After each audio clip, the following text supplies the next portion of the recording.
Au cœur de l'Afrique de l'Ouest, quelque part entre la savane brûlante et la promesse d'un monde moderne, une légende prenait racine. On dit que dans chaque graine sommeille une forêt, que dans chaque femme vibre un univers, et dans un petit village, une jeune femme nommée Ayana allait faire fleurir un avenir. À 24 ans, Ayana n'était pas comme les autres. Ses mains, souvent couvertes d'argile ou de graisse, façonnaient des rêves. Dans son atelier bricolé, un joyeux désordre de métal, de bois et de fils, elle construisait l'impossible.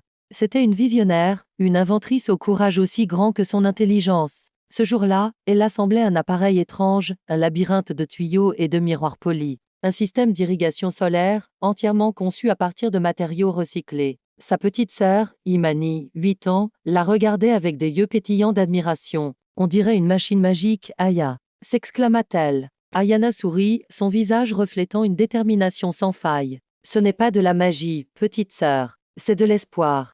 Soudain, un petit boom étouffé. L'appareil crachota une épaisse fumée noire. Imani éclata d'un rire cristallin, bientôt rejointe par Ayana. Chaque explosion, chaque échec, était une note de plus dans la symphonie de sa création. Mais dehors, le rire se faisait rare. Le village était étranglé par une sécheresse impitoyable. Les champs, autrefois si verts, n'étaient plus que des plaies craquelées dans la terre ocre. Les récoltes dépérissaient, et avec elles, l'espoir des familles. Chaque jour, le soleil se levait comme un ennemi, cuisant un peu plus le sol assoiffé. C'est ce silence angoissant des champs qui poussait Ayana à travailler sans relâche. Forte de sa conviction, elle se présenta devant le Conseil des Anciens, présidé par M. Caboret, un homme sage mais prudent. Le cœur battant, Ayana lui demanda l'autorisation de tester son invention dans les champs communaux. M. Caboret la fixa de son regard perçant. « Ayana, tes idées sont aussi vastes que le ciel. Mais les essais coûtent cher. Le peu de ressources que nous avons. Et si ton invention échoue ?» Le silence se fit. Ayana plongea son regard dans le sien, sans ciller. « Chef, si je n'essaie pas, nous avons déjà échoué. Tout ensemble. » Ces mots, simples et puissants, résonnèrent dans la case. Monsieur Caboret hocha lentement la tête. Il accepta. Les jours suivants furent une succession d'épreuves. Premier essai, un court-circuit. Deuxième essai, une fuite massive. Troisième essai, les panneaux solaires, mal orientés, ne captaient rien. Chaque tentative se soldait par un échec, sous le regard parfois sceptique, parfois compatissant des villageois. Les murmures se faisaient plus forts. Elle perd son temps. Une femme ne devrait pas jouer avec ces choses-là. Chaque échec la frappait comme une gifle. Un soir, épuisée et découragée, Ayana quitta son atelier et marcha jusqu'à la limite du village, là où se dressait le grand baobab. Cet arbre millénaire, symbole de force et de sagesse, avait tout vu. Ses racines plongeaient profondément dans la terre, et ses branches semblaient toucher les étoiles. Se sentant infiniment petite à ses pieds, Ayana s'effondra. Pour la première fois, les larmes qu'elle avait si longtemps contenues coulèrent sur ses joues sales. « Je veux juste aider », chuchota-t-elle à l'écorce rugueuse. « Pourquoi ? Pourquoi ça ne marche jamais ?» Comme pour lui répondre, un coup de vent secoua les branches puissantes. Une petite graine de baobab se détacha et tomba doucement sur son front. C'était un geste si simple, presque comique, mais il brisa le sortilège de son désespoir. Elle leva les yeux, surprise. Une petite silhouette s'approcha doucement. C'était Imani qui lui tendit un foulard coloré. « Tu sais, Aya », commença sa sœur avec une sagesse qui dépassait son âge, quand grand-mère parle des graines et des opportunités. « Je crois que toi aussi, tu es une opportunité. » Ces mots simples, venus du cœur, frappèrent Ayana avec la force d'une révélation. Elle n'était pas seulement en train de créer une machine. Elle incarnait le changement. Elle releva la tête, son regard retrouvant sa lueur. L'inspiration était de retour. Ayana comprit qu'elle ne pouvait pas y arriver seule. Elle n'était pas une île. Son idée avait besoin des racines du village pour grandir. Elle alla trouver Moussa, son ami d'enfance, un génie discret qui programmait des applications sur un vieil ordinateur. Ensemble, ils optimisèrent les circuits. Elle alla voir grand-mère Yara, la gardienne des traditions et des savoirs ancestraux. Yara lui parla des rythmes de la terre, des secrets des plantes et de la patience. Les femmes du marché, émues par sa persévérance, lui apportèrent des pièces de métal, des tissus, des bidons. « Prends, ma fille, c'est pour l'avenir de nos enfants. » Les enfants du village, curieux, devinrent ses meilleurs testeurs, assemblant des petits composants comme s'il s'agissait d'un jeu de construction. Le projet d'Ayana était devenu le projet de tout le village. Un jour, alors qu'elle triait des herbes, grand-mère Yara lui dit « Le baobab est si fort parce que ses racines sont profondes et connectées.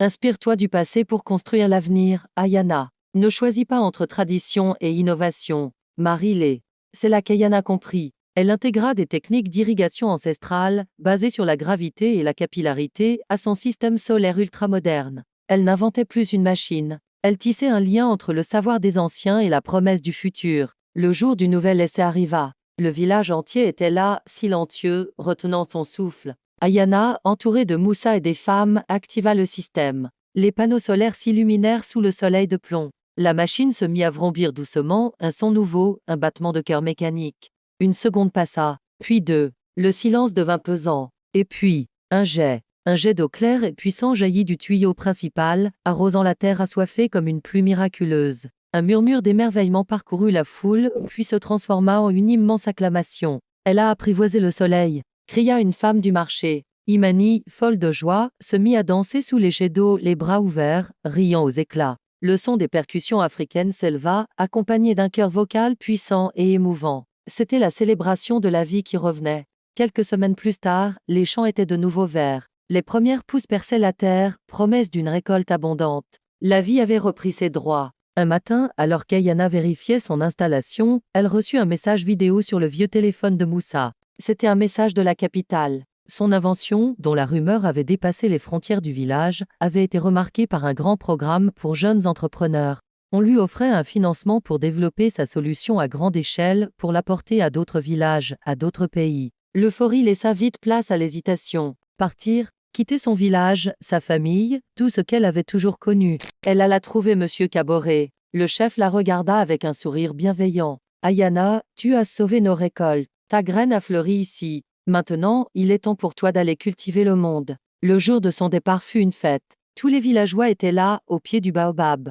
Ils ne lui offrirent pas d'argent, mais quelque chose de bien plus précieux. Ils lui tendirent un grand sac en tissu cousu par toutes les femmes rempli de symboles, une noix de karité pour la nourriture, une pièce de monnaie ancienne pour la prospérité, des dessins d'enfants pleins de soleil et de fleurs, des morceaux de tissu colorés porteurs de vœux. Sur le sac, une phrase était cousue en fil d'or: quand tu brilles, nous brillons avec toi. Ayana étreignit sa mère, sa grand-mère, sa petite sœur Imani, très fort. Elle se tourna une dernière fois vers le grand baobab, son protecteur silencieux. Je pars, murmura-t-elle, mais mes racines restent ici. Puis, elle se mit en route vers la gare, le sac sur l'épaule. Le soleil couchant dessinait sa silhouette puissante, une ombre qui s'étirait loin devant elle. Ayana pensait avoir simplement sauvé un village. En réalité, elle venait de semer un futur. Et quelque part, dans l'atelier désormais silencieux, la petite Imani, du haut de ses 8 ans, assemblait déjà des bouts de bois et des fils de fer.